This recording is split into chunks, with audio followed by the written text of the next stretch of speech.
Hello everyone, my name is Abhishek and I welcome you all to our छोटा सा beautiful सा channel that is Insights on Physics। आज हम पढ़ने वाले हैं Applications of Dimensional Analysis, जो है हमारा video number 2 of chapter number 1 of physics, units, measurements and dimension. पिछले इसमें हमने देखा था कि what are units, how to calculate the units of various physical quantities, what are fundamental physical quantities, what are derived physical quantities, what are supplementary physical quantities, और कैसे हम उनका यूनिट्स निकाल सकते हैं, डायमेंशंस हम उस यूनिट से कैसे निकाल सकते हैं, ये और यूनिट कन्वर्जन भी हमने उसके साथ साथ देखा था। आज के वीडियो में, वीडियो नंबर 2 में, चैप्टर नंबर 1 के हम देखने वाले हैं what are the applications of dimensional analysis. तो without doing any time pass जल्दी से अपने पेन और कॉपी निकाल दीजिए और स्टार्ट कर दीजिए नोट्स बनाना, क्योंकि नोट्स वो चीज़ है जो आपके पास आखिर तक रहने वाले हैं during your preparation. So let's start with today's topic, applications of dimensional analysis.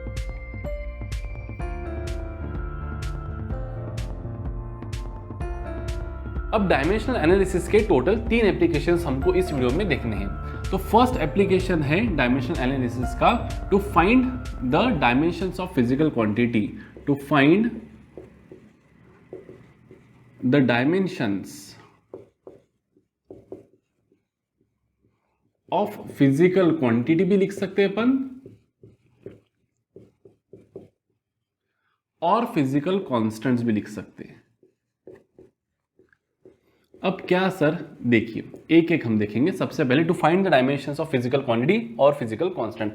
तो ये तो हमने वैसे पिछले वीडियो में ही कर चुका है। कैसे कि जैसे देखिए, मुझे फाइंड करना है फोर्स का डायमेंशन, है ना। So what is force? Force क्या है बेटा? देखो, force is nothing but mass into acceleration. तो मास को हम लिखेंगे as it is, and what is acceleration? It is metre per second square. Metre per second square मतलब हम लिखेंगे बेटा acceleration is length upon time square, length upon time square. वैसे acceleration क्या है? वेलोसिटी अपॉन टाइम, लेकिन velocity क्या है? Distance upon time, displacement upon time. तो डिस्प्लेसमेंट अपॉन क्या हो जाएगा? Time square. Displacement upon time square मतलब भी हो जाएगा लेंथ अपॉन टाइम स्क्वायर। तो इसका यूनिट क्या बन जाएगा सर? इसका यूनिट बन जाएगा केजी, मास केजी, लेंथ मीटर, और टाइम हो जाएगा हमारा सेकेंड स्क्वायर में।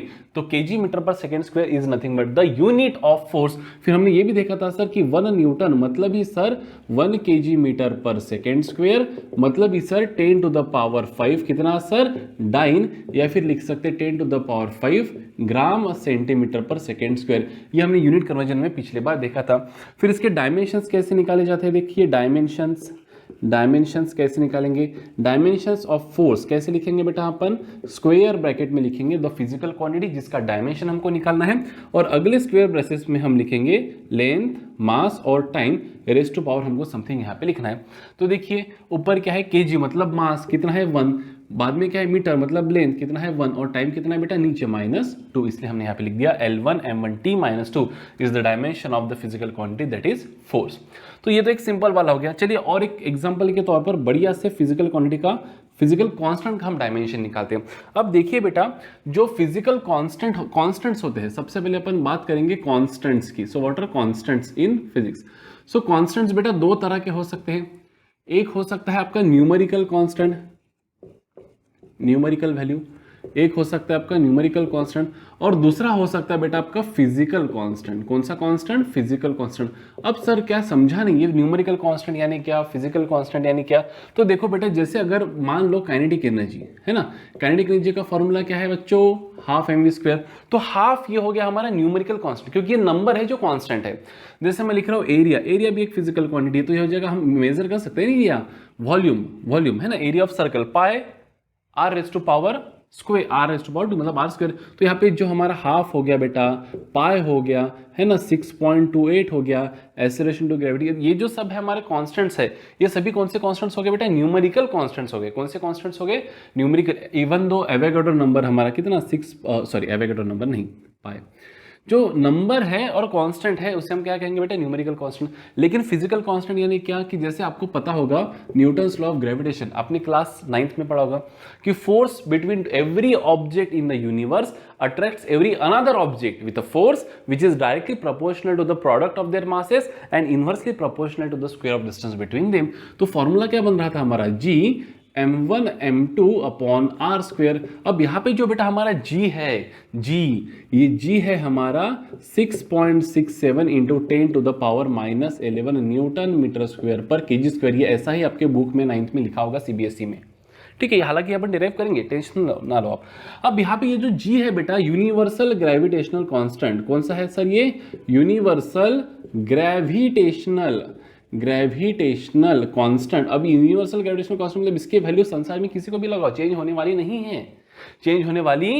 है, तो ये जो कांस्टेंट है, ऐसे कांस्टेंट्स को हम कहते हैं बेटा फिजिकल कांस्टेंट्स। क्या कहते हैं उनको? Physical constant.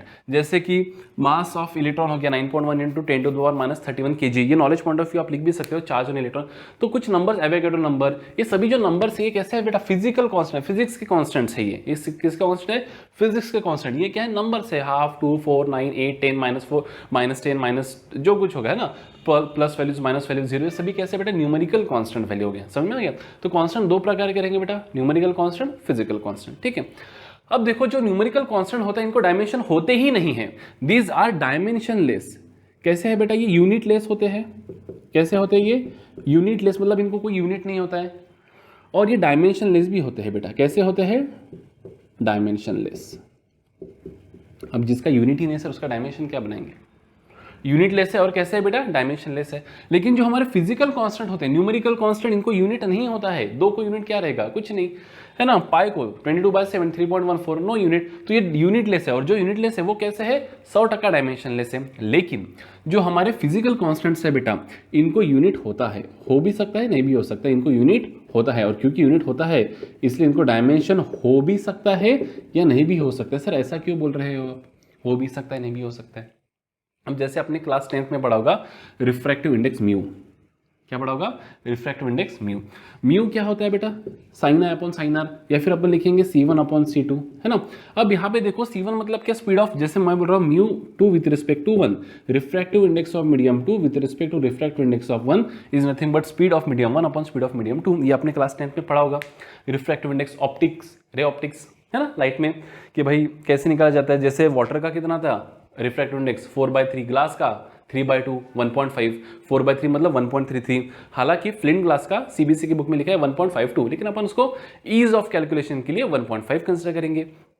अब यहाँ पे ये जो हमारा म्यू है रिफ्रैक्टिव इंडेक्स, ये एक फिजिकल एंटिटी है, ये हम मेजर कर सकते हैं ना। मतलब ऑब्जेक्ट को क्या होता है? Physical constant. जो रिफ्रैक्टिव इंडेक्स ये कैसे है बेटा? फिजिकल क्वांटिटी है।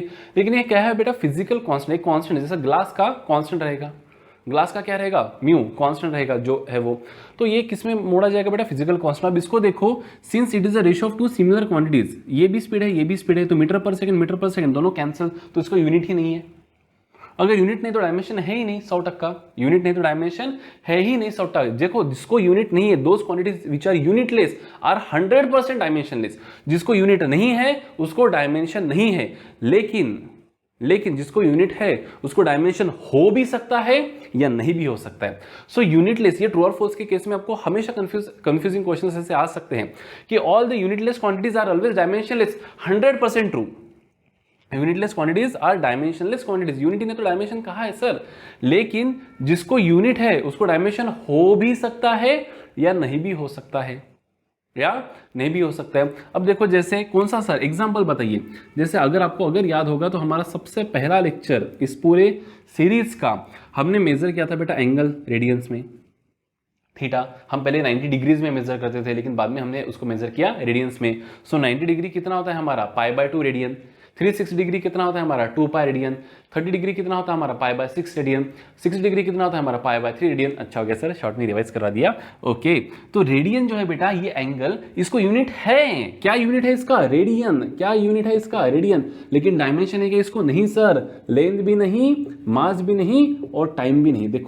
देखो कुछ फिजिकल क्वांटिटीज जैसे ये थीटा, एंगुलर डिस्प्लेसमेंट अपन जिसको बोलते हैं, ये इसको यूनिट है, रेडियन यूनिट है, लेकिन डायमेंशन नहीं है। So all the unitless quantities are 100% dimensionless quantity, but all the dimensionless quantity need not to be unitless quantity.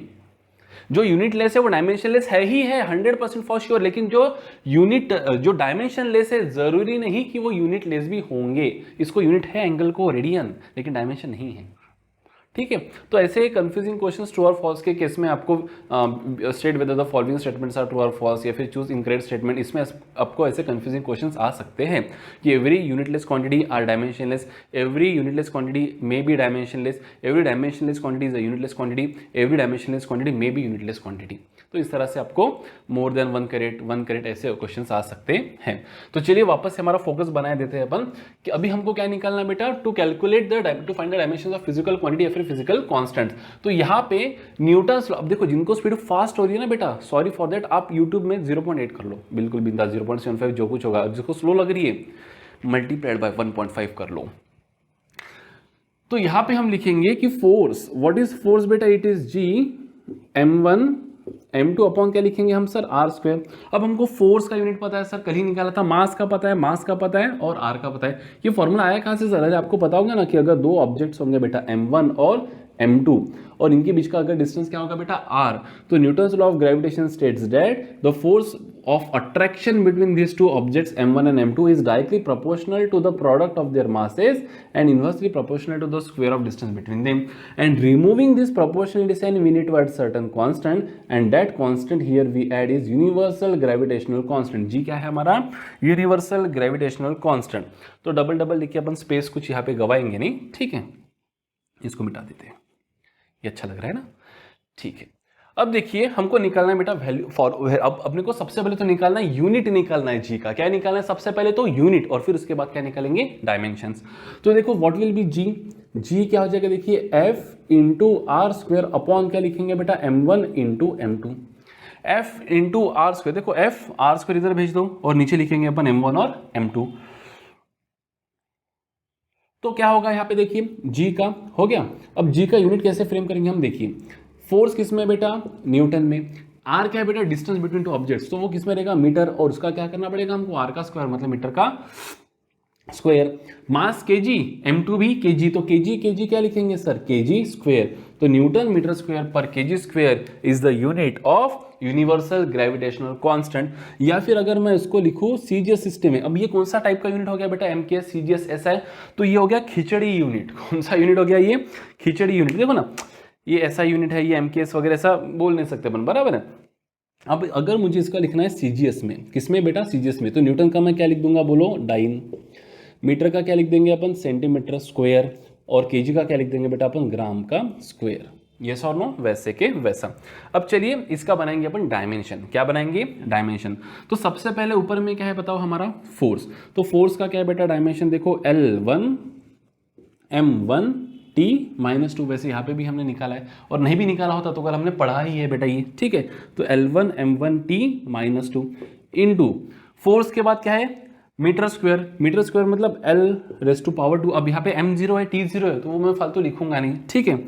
Whole upon नीचे क्या है बेटा, मास, तो सिर्फ लिखेंगे m का स्क्वायर। क्यों, क्योंकि मास का क्या है बेटा, स्क्वायर है, खत्म। अब चलिए इसको सॉल्व करते हैं by using laws of indices. L1 L2, नीचे कोई L है क्या, नहीं है, तो लिख देंगे L⁻3। m को पकड़ो, M1 नीचे क्या है M2, तो ऊपर है M1 नीचे है M2, है ना। तो लॉज ऑफ इंडाइसेस से m⁻, ये क्या हो जाएगा, ऊपर आके m⁻², तो हो जाएगा m⁻⁻1। और रही बात t की, तो t क्या हो जाएगा देखिए, t⁻²।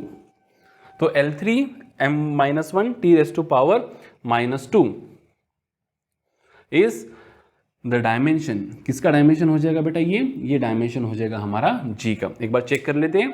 Newton L1 m1 t-2, metre square L² upon KG square. तो L1 L3 m से कैंसिल -1 और t-2, सिंपल। अब चलो लगे हाथ इसका यूनिट कन्वर्जन भी करके देख लेते कि भाई कितना, जैसे g की वैल्यू ये जो हमको दिया है, ये किस में दिया है बेटा, न्यूटन मीटर स्क्वायर पर केजी स्क्वायर में दिया है। अगर मुझे इसे कन्वर्ट करना होता डाइन सेंटीमीटर स्क्वायर पर ग्राम स्क्वायर, तो मैं कैसे करता, देखिए ये तो आपको भी आता है, जिनको आता है कॉन्फिडेंस से वो ट्राई करके देखिए, जिनको नहीं आता है वो पॉज करके मतलब ट्राई करके देखिए, जिनको नहीं आता है वो देख सकते हैं। तो देखो बेटा g की वैल्यू हमको दिया क्या है, यहाँ पे g की वैल्यू दिया है 6.67 × 10⁻11 न्यूटन मीटर स्क्वायर पर केजी स्क्वायर। तो वापस से हम g को कैसे लिखेंगे, देखो 6.67 × 10⁻11 वैसे के वैसा। 1 न्यूटन मतलब कितना डाइन सर? अभी देखो यहाँ पे लिखा था 1 न्यूटन मतलब 10 टू द पावर 5 डाइन लिख देंगे यहाँ पे, इंटू 1 मीटर मतलब 100 सेंटीमीटर, लेकिन मीटर का स्क्वायर है तो 10 टू द पावर 4 लिखेंगे यहाँ पे सेंटीमीटर स्क्वायर। 1 केजी मतलब कितना, 1 केजी मतलब कितना ग्राम बेटा? 10 टू द पावर 3, उसका स्क्वायर मतलब 10 टू द पावर 6, क्या लिख देंगे बेटा यहाँ पे? ग्राम स्क्वायर हो गया। तो जी की वैल्यू क्या हो जाएगी देखिए 6.67 इंटू 10 टू द पावर -11। देखो ये 10 टू द पावर 5 प्लस 4 कितना हो जाएगा? 9, और 9 डिवाइड बाय 6 मतलब हो जाएगा 10 टू द पावर 3। तो ऊपर 10 टू द पावर 3 मतलब 10 to the power -11, 10 to the power 3 मतलब हो जाएगा -8 डाइन सेंटीमीटर स्क्वायर पर ग्राम स्क्वायर। ये हो जाएगा किसमें बेटा? ये किसमें हो जाएगा? ये हो जाएगा सीजीएस सिस्टम में, सिस्टम ऑफ यूनिट्स में ये वैल्यू हो जाएगा। तो इस तरह से भी हम यहाँ पे कर सकते हैं। तो पहला जो एप्लीकेशन था बेटा किसका? डायमेंशनल एनालिसिस का। It was to find the dimensions of unknown physical quantity या फिर unknown physical constants. I guess आपको न्यूमेरिकल कांस्टेंट और फिजिकल कांस्टेंट के बीच का जो एक डिफरेंस होता है वो यहाँ पे आपको ध्यान में आ ही गया होगा। चलिए और एक बोर्ड थोड़ा खाली खाली सा लग रहा है, और एक यहाँ पे हम ले लेंगे डायमेंशन का, ठीक है। अभी कौन सा फॉर्मूला ले, आपको ऐसा कौन सा फॉर्मूला है जो याद होगा? ओके चलो एग्जाम्पल,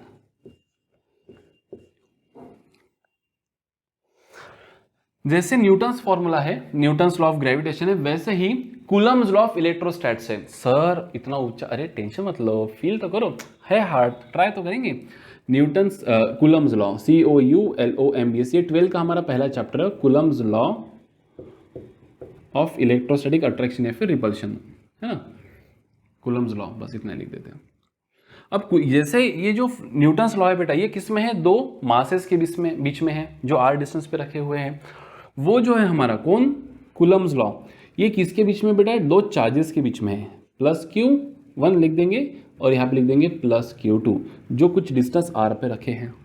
अब देखो जो यूनिवर्सल लॉ ऑफ ग्रेविटेशन है ये दो मासेस के बीच में है, जो कूलम्स लॉ है ये दो चार्जेस के बीच में।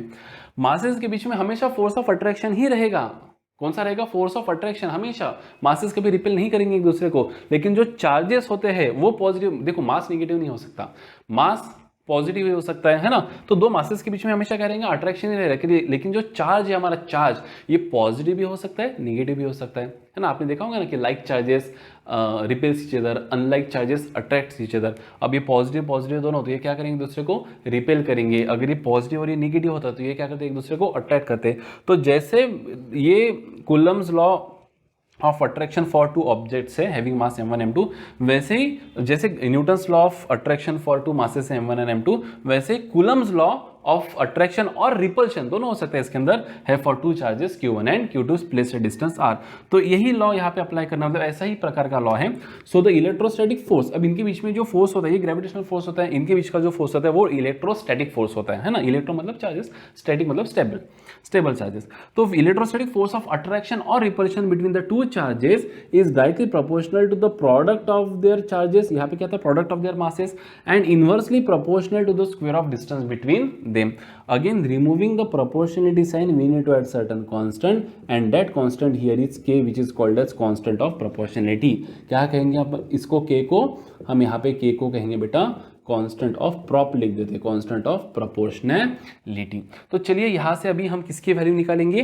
के का यूनिट निकालते हैं और उसका डायमेंशन निकालते हैं। हमको बस सीखना ही है ना कि कैसे निकाला जाता है। अगर फॉर्मूला किसी ने हमको दे दिया तो हम निकाल ही सकते हैं, ठीक है। तो चलो सबसे पहले तो के की वैल्यू निकाल लेते हैं। के क्या हो जाएगा बेटा? यहाँ पे देखो के हो जाएगा हमारे यहाँ पे FR² अपॉन क्या हो जाएगा? Q1 Q2 हो गया। अब फोर्स किस में गिनेंगे सर? न्यूटन। डिस्टेंस किस में गिनेंगे सर? मीटर, लेकिन उसका है स्क्वायर। और Q1 क्या है बेटा? चार्ज। चार्ज अगर आपको याद होगा क्लास 10th में, flow of charge constitutes the current, तो चार्ज हम गिनते हैं कूलम में और करंट हम गिनते हैं एम्पियर्स में। तो क्या लिखेंगे यहाँ पे? कूलम इंटू कूलम, तो ये क्या हो जाएगा बेटा? कूलम का स्क्वायर। कूलम का स्क्वायर बन गया बेटा यूनिट, खत्म। अगर आपको अभी ये टेंशन मतलब कि सर ये फॉर्मूला कहाँ से आया क्या, अरे ये सब आपको क्लास 10 में हो गई, बस अभी कुछ तो लेना था, मैंने ये ले लिया, ठीक है। थोड़ा एक बढ़िया वाला ही लेके देखते हैं, ठीक है। अब देखो यहाँ पे हम इसके निकालेंगे डायमेंशंस। क्या निकालेंगे बेटा? इसके डायमेंशन। तो देखो के के डायमेंशन हमको निकालना है इस कांस्टेंट ऑफ प्रोपोर्शनलिटी की। अब देखो ये भी एक फिजिकल कांस्टेंट ही है ना, तो इसके डायमेंशन है, यूनिट भी है इसको। तो कैसे निकालेंगे डायमेंशन? देखो न्यूटन, न्यूटन मतलब बेटा L1 M1 T-2। बाद में मीटर, मीटर मतलब क्या बेटा? L2 मीटर स्क्वायर अपॉन नीचे कूलम। अब कूलम ये फंडामेंटल क्वांटिटी तो है नहीं, तो इसका कुछ ना कुछ क्या होगा, इसका कुछ ना कुछ डायमेंशन होगा। अब देखो आपने अगर पढ़ा होगा तो करंट क्या होता है बेटा? Charge flowing per unit time. What is current? Charge flowing per unit time, Q by T. तो चार्ज क्या हो जाएगा बेटा? Q हो जाएगा हमारा IT। अब देखो I क्या है? इलेक्ट्रिक करंट है, फंडामेंटल क्वांटिटी। T क्या है? टाइम है, फंडामेंटल क्वांटिटी। हो गया। तो चार्ज के डायमेंशंस, Q के डायमेंशंस हम क्या लिख सकते हैं? देखो I मतलब करंट मतलब एम्पियर और T मतलब टाइम, AT। तो डायमेंशन क्या हो जाएगा? Q इज, इसका यूनिट क्या है चार्ज का? कूलम। करंट का है एम्पियर, टाइम का है सेकेंड, यूनिट। डायमेंशन क्या? Q is nothing but A fundamental quantity. हम क्या कहते हैं कि डायरेक्ट क्वांटिटी क्या है बेटा? जो फंडामेंटल क्वांटिटी से बनी है। तो एम्पियर और टाइम ये दोनों फंडामेंटल क्वांटिटी ही तो है। तो क्या हम Q को यहाँ पे लिख सकते हैं बेटा AT, लेकिन क्या है यहाँ पे? कूलम का स्क्वायर है, कूलम का स्क्वायर, चार्ज का स्क्वायर। तो यहाँ पे हम लिखेंगे बेटा क्या? A square T square. इतना तो आसान है सर, ये तो हम ऐसे भी कर देते, आपने नहीं पढ़ाया होता तो। चलो L1 L2 तो क्या लिख देते हैं बेटा? यहाँ पे L⁻3। M1 और कहीं है क्या? नहीं है, तो लिख देते हैं यहाँ पे M⁻1। T⁻⁻2 और ये नीचे भी T⁻ क्या बेटा? 2 है, तो ये ऊपर आके T⁻⁻2 हो जाएगा। तो -2 हो जाएगा बेटा T⁻⁻4। L हो गया, M हो गया, T हो गया सर, A बच गया, A ऊपर लेके आएंगे तो हो जाएगा -2 भाई, हो जाएगा -2। तो ये हो गया बेटा डायमेंशन ऑफ K। तो अगर आपको वाकई में फिजिकल क्वांटिटीज पता है और उसके डायमेंशन पता है, तो आप कोई भी अन्य फिजिकल क्वांटिटी जो आपको नहीं पता है उसके यूनिट निकाल सकते हैं, और यूनिट निकाल के तो उसके डायमेंशन निकाल सकते हो। इसलिए हमने यहाँ पे लिखा है to find the dimensions of unknown. बोलो अब अननोन तो जब पता नहीं तब अननोन है, अभी तो पता ही हो गया। अननोन फिजिकल क्वांटिटी या फिर फिजिकल कांस्टेंट। तो ये फिजिकल क्वांटिटी का भी निकाला और ये तो फिजिकल कांस्टेंट के भी हमने यहाँ पे निकाले, ठीक है। तो ये हो गया हमारा पहला application of dimensional analysis to find the dimensions of physical quantity या फिर फिजिकल कांस्टेंट। चलिए जल्दी से बढ़ते हैं हमारे एप्लीकेशन नंबर 2 की ओर।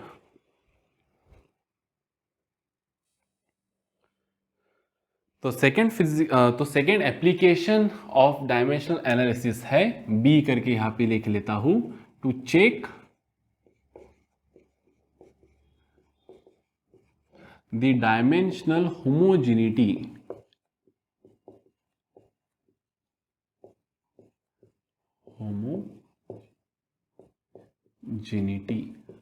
Of physical equation. मतलब क्या सर? कि कोई भी फिजिकल इक्वेशन डायमेंशनली करेक्ट है या नहीं है, ये चेक करने के लिए भी डीए डायमेंशनल एनालिसिस का यूटिलाइजेशन होता है। कुछ भी नहीं समझा सर, अच्छे से समझाओ। देखिए कि जैसे मैं आपको यहाँ पे कह रहा हूं कि सपोज आपको काइनेमेटिकल इक्वेशंस पता है बेटा। कौन सा काइनेमेटिकल इक्वेशन पता है?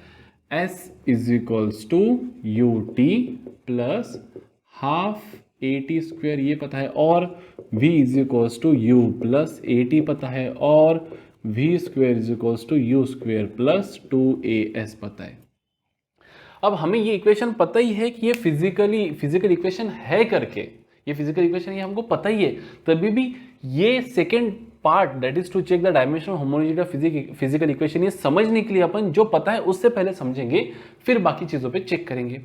अब डायमेंशनल होमोजेनिटी कैसे चेक करते हैं बेटा? देखो कि जैसे मान लो कोई भी फिजिकल इक्वेशन एक आधा होगा, जैसे x = होगा a plus BC plus ABC हो गया, तो DEF लिख देता हूँ, ठीक है, प्लस कुछ भी लिख देता हूँ P/Q लिख देता हूँ, ठीक है। ऐसा कोई भी फिजिकल, इतना बड़ा नहीं होता है, जैसे मान लो ऐसा कोई भी फिजिकल इक्वेशन अगर होगा, ऐसा कोई भी अगर फिजिकल इक्वेशन होगा, तो अगर ये इक्वेशन अगर फिजिक्स का इक्वेशन है तो ये डायमेंशनली करेक्ट होना ही चाहिए। अब पहले चेक कैसे करें सर कि डायमेंशनली करेक्ट है या नहीं है? तो अगर ये इक्वेशन डायमेंशनली करेक्ट होगा, डायमेंशनली होमोजीनियस होगा, तो जो डायमेंशन x का है बेटा, जो डायमेंशन x का है वही किसका होगा बेटा? वही a का होगा। वही डायमेंशन किसका होगा, बी और सी का मिलकर होगा। वही डायमेंशन किसका होगा बेटा, बोलो, डी ई एफ, ये तीन फिजिकल क्वांटिटीज का मिलकर होगा। और वही डायमेंशन पी बाई क्यू, ये जो पी फिजिकल क्वांटिटी है, क्यू भी फिजिकल क्वांटिटी है, इन दोनों का रेशो का भी वही डायमेंशन होगा। चलिए चेक करके देख लेते हैं। पहला इक्वेशन को पकड़ते, what is dimension of S, S क्या है बेटा, एस में यहाँ पे डिस्प्लेसमेंट, तो डिस्प्लेसमेंट का dimension sir L1 M0 T0। चलिए दूसरा टर्म पकड़ते हैं, UT कंबाइनली पकड़ना पड़ेगा, UT सिर्फ U नहीं पकड़ेंगे, first term S, UT second term, half AT square third term. तो जो डायमेंशन S का है वही UT का होना चाहिए, वही हाफ AT स्क्वायर का होना चाहिए। तो देखो UT का डायमेंशन क्या है, UT का डायमेंशन है बेटा L1 M0 T-1। कैसे सर, अरे U क्या है बेटा, U is speed, it is metre per second, mass का तो कोई रोल ही नहीं है, मीटर मतलब लेंथ, टाइम मतलब सेकेंड, मीटर पर सेकेंड, है ना। और क्या है बेटा यहाँ पे, टी क्या है, टाइम, तो लिख देंगे टाइम। तो फाइनली इसका आंसर क्या हो जाएगा, देखिए टी और ये टी कैंसिल, -1 +1 है ना, तो आंसर हो जाएगा यहाँ पे final answer L1 M0 T0, खत्म।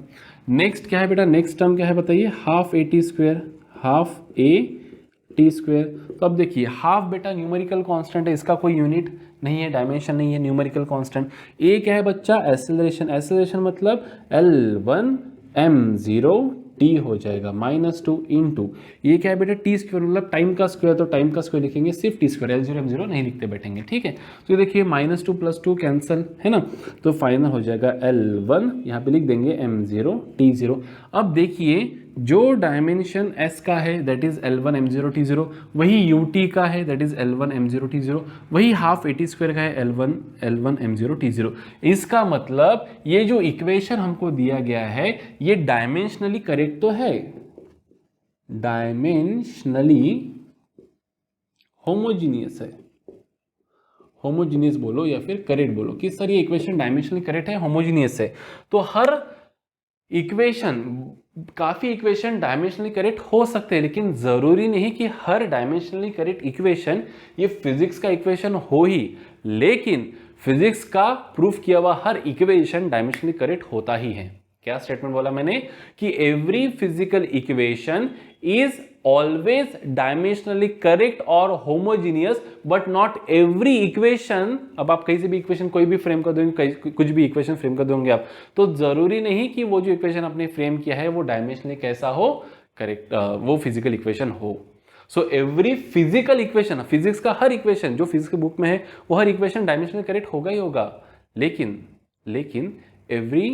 Every dimensionally correct equation need not to be, मैं ये नहीं बोल रहा कि वो होगा ही होगा या फिर नहीं होगा ही होगा, नीड नॉट टू बी, जरूरी नहीं कि वो फिजिकल इक्वेशन हो ही यहाँ पे, ठीक है।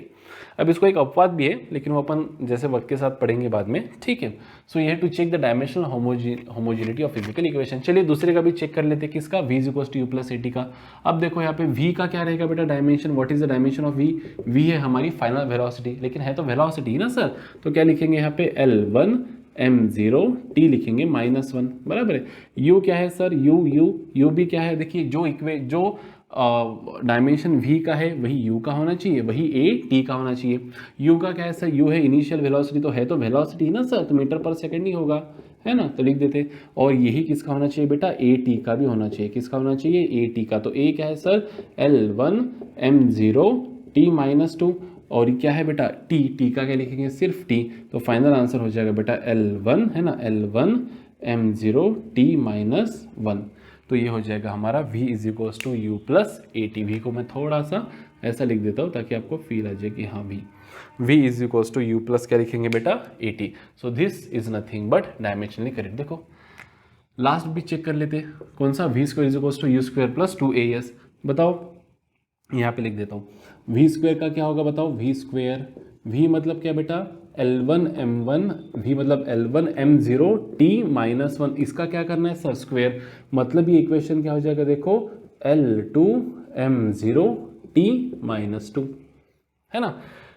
u², जो v² का है वही u² का होना चाहिए, वही 2as का होना चाहिए, मतलब प्लस के आजू बाजू, मतलब सेग्रीगेट करो आप, इक्वल से प्लस से टर्म को सेग्रीगेट करो, उन सबका कैसा होना चाहिए, सेम होना चाहिए। तो u² का निकाल लेते बेटा, किसका निकाल लेते, u² का। व्हाट इज u² का, वापस वही u L1 m0 t-1, इसका क्या करना है हमको स्क्वायर, तो लिखेंगे यहाँ पे फाइनली क्या लिख देंगे सर, यहाँ पे L2 m0 t-2, और क्या लिखना है बेटा 2as का। अब देखिए यहाँ पे लिखेंगे 2as, 2 क्या है बेटा न्यूमेरिकल कांस्टेंट, तो कोई सवाल ही नहीं। a क्या है बेटा एक्सेलरेशन, एक्सेलरेशन का होता है L1 m0 t-2 इंटू ये क्या है बेटा s मतलब सिर्फ l m0 t0, तो देखो l ये हो जाएगा हमारा क्या हो जाएगा L2 m0 वापस t-2 वैसे के वैसा। तो देखो v स्क्वायर का डायमेंशन, u स्क्वायर का डायमेंशन और 2as का डायमेंशन सबका सेम है, तो ये भी इक्वेशन डायमेंशनली होमोजेनियस या फिर करेक्ट है। Getting the points? So this equation is also dimensionally homogeneous equation. चलिए और एक एग्जांपल देख लेते हैं। शायद से आपको सेंट्रीपिटल फोर्स ये वाला इसका फॉर्मूला आपको याद होगा, है ना, आपने सर्कुलर मोशन में पढ़ा होगा। सिर्फ इतना ही पढ़ा होगा कि जब कभी कोई ऑब्जेक्ट सर्कुलर मोशन परफॉर्म करता है, जैसे मान लो ये ऑब्जेक्ट है, इसका मास है बेटा m, ये सर्कुलर मोशन परफॉर्म कर रहा है in a circle of radius r, और इसकी जो स्पीड है वो इस दिशा में है v। तो जो सेंट्रीपिटल फोर्स होता है, सेंट्रीपिटल फोर्स, कौन सा force sir, centripetal force. Centripetal force is the necessary force for the object to perform circular motion and is always directed along the radius and towards the center। तो इस centripetal force का आपको formula दिया गया होगा F is equals to mv square by r, where m is mass of the object, r is radius of the circle and v is the velocity and f is the force। अब चलिए देखते हैं कि ये equation dimensionally correct है या नहीं है। तो f का जो रहेगा, f का जो क्या रहेगा हमारा, बताओ f का जो क्या रहेगा हमारा डायमेंशन, क्या है हमारा f का डायमेंशन, L1 m1 t-2, वही किसका होना चाहिए बेटा, mv स्क्वायर बाय r का होना चाहिए। तो चलो कैलकुलेट कर लेते हैं, mv स्क्वायर बाय r का डायमेंशन क्या आ रहा है। तो m का डायमेंशन क्या रहेगा बेटा, सिर्फ मास L0 t0, तो वो मैं लिखूंगा नहीं। v स्क्वायर का क्या है, अभी हमने निकाला था v स्क्वायर का, है ना, L2 t-2, m हम लिखेंगे नहीं फिलहाल यहाँ पे, और r क्या है बेटा, एक प्रकार का लेंथ है।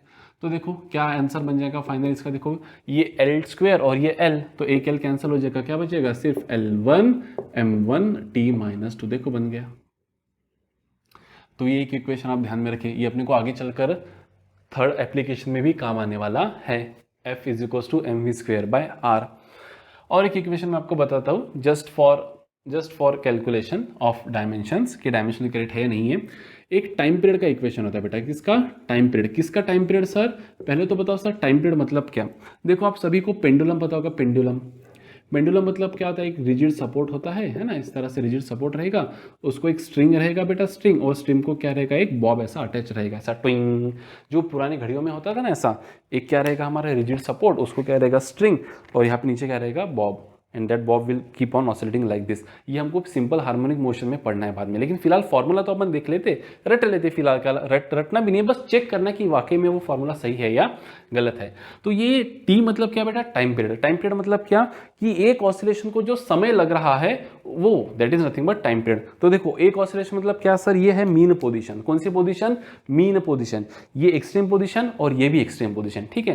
तो mean position, extreme position, extreme position, ध्यान में आ गया। अब देखो एक ऑसिलेशन मतलब क्या, मीन से लेकर एक्सट्रीम से लेकर मीन से लेकर एक्सट्रीम से लेकर मीन तक जो बॉब जो समय लेता है कवर करने में इतना, that is called as one oscillation, और ये जो समय लेता है that is called as one time period. One time period नहीं, टाइम पीरियड।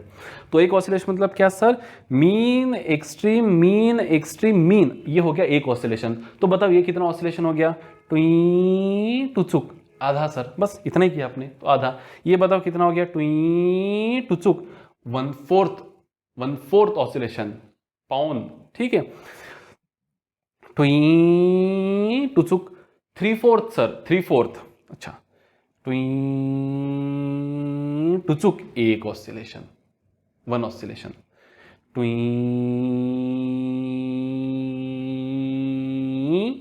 दो ऑसिलेशन, ट्वी डेढ़ ऑसिलेशन। आई होप अभी समझ गया होगा, ठीक है। तो ये हो गया टाइम पीरियड। टाइम पीरियड मतलब क्या, ट्वी टुचुक टाइम पीरियड, इसको जो टाइम लगा दैट इज टाइम पीरियड। अब ये 2 पाई तो बेटा कांस्टेंट ही है। एल क्या है sir, length of pendulum. Length मतलब क्या, कि पॉइंट ऑफ सस्पेंशन से यहाँ के सेंटर ऑफ मास तक का, यहाँ के, ये यहाँ तक नहीं बेटा, यहाँ तक नहीं, ये बॉब के सेंटर ऑफ मास तक का, और जी तो है बेटा हमारा acceleration due to gravity, gravity की वजह से एक्सेलरेशन, तो है तो एक्सेलरेशन ही sir, metre per second square ही रहेगा उसका यूनिट भी, ठीक है। चलो वेरीफाई कर लेते हैं। तो टाइम का क्या है बेटा, टाइम का देखो, टाइम का जो हमारा ये रहेगा वो क्या रहेगा बेटा, L0 M0 T1, खत्म टाइम का डायमेंशन। अब 2 pi under root of L/G का डायमेंशन, अरे सर ये तो बहुत आसान है, 2 पाई का तो डायमेंशन रहेगा ही नहीं सर, वो तो न्यूमेरिकल कांस्टेंट है। L का रहेगा सर L1 और G का रहेगा sir L1T-2 metre per second square. लेकिन सर ये रूट है, यहाँ पे क्या है सर, रूट, तो लिख देंगे होल रेज टू पावर 1/2। चलिए सॉल्व कर लेते हैं। L से L कैंसिल हो जाएगा, T square, T raise to power -2 जाएगा ऊपर, तो ये हो जाएगा t का स्क्वायर, और ये हो जाएगा रेज टू पावर 1/2, तो ये हो जाएगा सिर्फ t मतलब क्या, L0 M0 T1। तो देखो जो t का है वही 2 pi under root of L/G का है ना। अब ये एक्चुअल में वाकई में ये फिजिकल इक्वेशन है, इसलिए डायमेंशनली करेक्ट भी है। मैं आपको ऐसा ऊटपटांग कोई भी इक्वेशन दे दूंगा, हो सकता है वो फिजिकली करेक्ट रहो, लेकिन ज़रूरी नहीं कि वो फिजिकल इक्वेशन रहे। डायमेंशनली करेक्ट हो सकता है वो, लेकिन ज़रूरी नहीं कि वो फिजिकल इक्वेशन भी यहाँ पे हो। तो इस तरह से हम डायमेंशनल होमोजेनिटी से चेक कर सकते हैं कि वाकई जो फिजिकल इक्वेशन हमको दिया है वो डायमेंशनली होमोजेनियस है या नहीं है, ये हम यहाँ से वेरीफाई कर सकते हैं। आई होप ये जो वीडियो है 2 एप्लीकेशंस में थोड़ा सा लेंदी हो रहा है, इसलिए मैं थर्ड एप्लीकेशन जो है वो काफ़ी थोड़ा, हमारा ये दोनों मिलकर जितना पार्ट बनता है उतना थर्ड एप्लीकेशन है, इसलिए मैं इसी वीडियो में वो कंटिन्यू नहीं करूँगा। इसका हम सेपरेट वीडियो बना देते हैं, application number 3, that is to find out the relation between new physical quantities. So तब तक स्टे ट्यून, पढ़ते रहिए और जोरों शोरों से अपने लक्ष्य की ओर आगे बढ़ते रहिए। बाय।